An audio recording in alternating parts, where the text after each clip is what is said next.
tahimik na lugar. Ayan guys.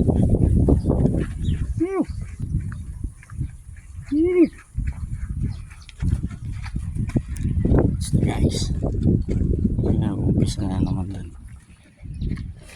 Today is October 13. It's a Sunday. Ew.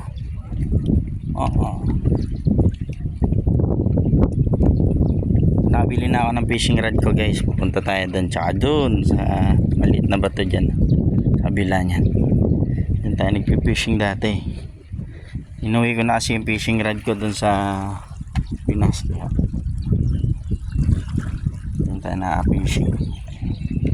Ay, libangan natin dati. It's a low tide guys. Look. Doon sa batuan sa dulo, doon tayo nagpipishing. Yan, dyan banda.